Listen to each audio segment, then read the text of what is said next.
All right, everyone. Yesterday, someone tweeted at me. On Twitter's become a major news aggregation service too, not just 4chan or RCP at this point. You have to filter through it because there's a pile of bullshit for every good story. But you can get news tips there fairly easily.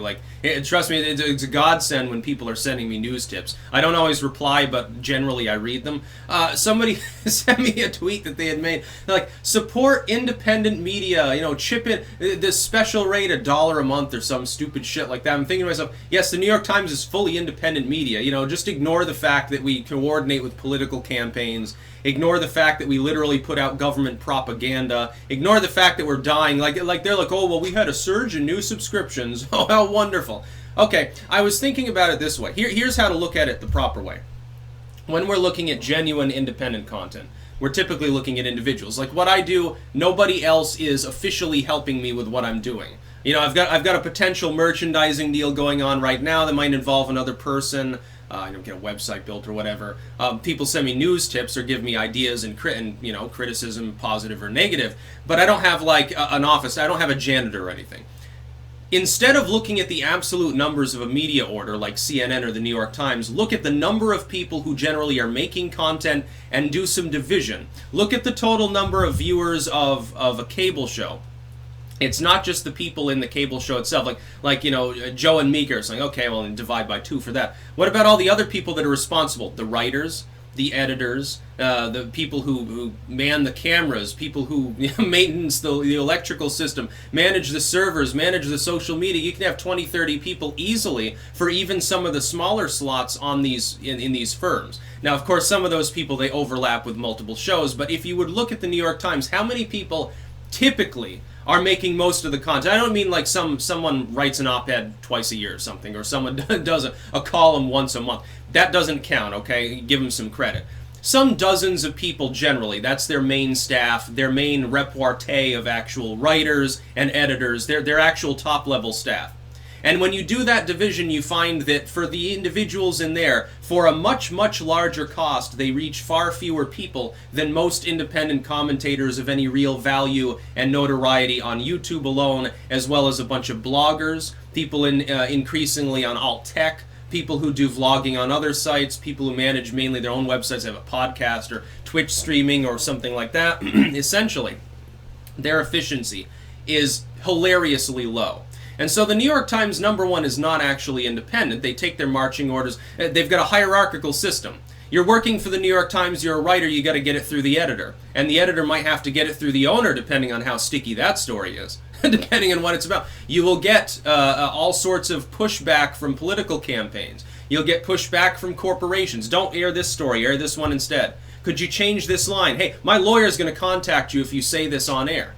You get all sorts of bullshit like that. That doesn't happen to a bunch of YouTubers because for some odd reason people haven't quite gotten the sense that we're as important as people on CNN. But the thing is, we definitely are. A few thousand independent content creators sprinkled around the internet match the entire MSM with much greater efficiency and much less needed manpower and a lot less effort in many cases. You have some pundit reaching a few tens of thousands of people on some, sort of second slot show on MSNBC or something. That's supposedly this great, glorious job that needs to net him a 7-figure salary. It's like hilarious.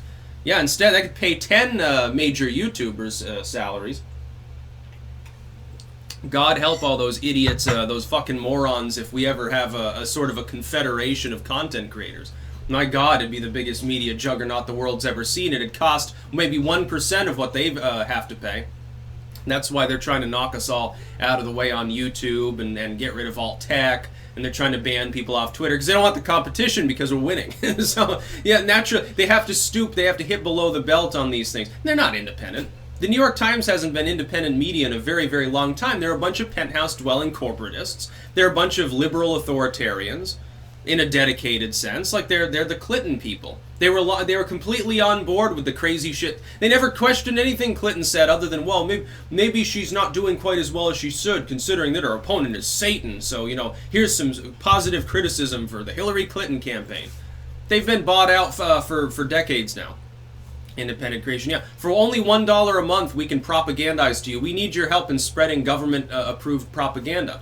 Well, yeah, that doesn't make any sense. Like, they do the paywall thing. Increasingly, these orders, they're trying to stop ad blocking software, which, trust me, doesn't work 9 times out of 10. I don't know why they fucking bother, number one. Number two, they put things behind paywalls. They're like, oh, you start your subscription to The Atlantic in order to see all articles. Or something. And so they try to get you to pay them money. Why the fuck would I want to do that when I can just take the title, plop it into Google, and number one, I can potentially archive it to get around your paywall? Because that works for a lot of these sites. I don't know if they understand this fact. It's very funny. Number two, I can look up similar articles.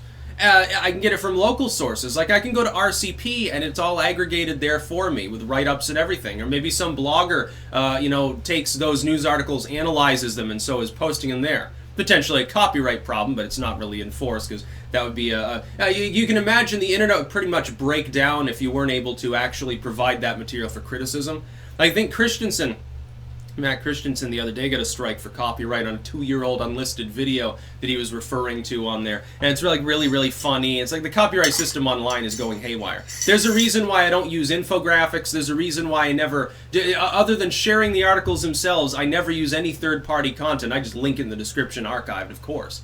Now, I know better. The New York Times is independent. No, the New York Times put out its hit piece on InfoWars to get them mass deplatformed because they couldn't compete with them directly. They said, well, shit, fucking Alex Jones, of all people, is beating our ratings. Maybe we have a problem here. So instead of trying to improve their content and actually be honest and independent, their way going forth is, well, we'll just try to, dumb down the public by convincing them that there's a problem with hate online. We need more family-friendly filters, aka censorship.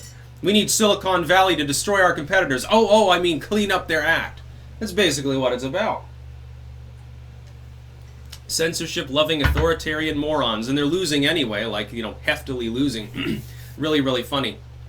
It's going to be funny to see a day in the future when the New York Times doesn't exist. Oh, and it'll come. It won't exist as a paper anyway. Nobody reads newsprint. Yeah, that's the biggest dead weight. If they wanted to improve their overall ability to function and stop having to fire editors like they did last year, why don't they just get rid of the newspaper side altogether and be a website? That's basically the way the news functions now. Nobody reads newsprint. Nobody. That's about all. Peace out.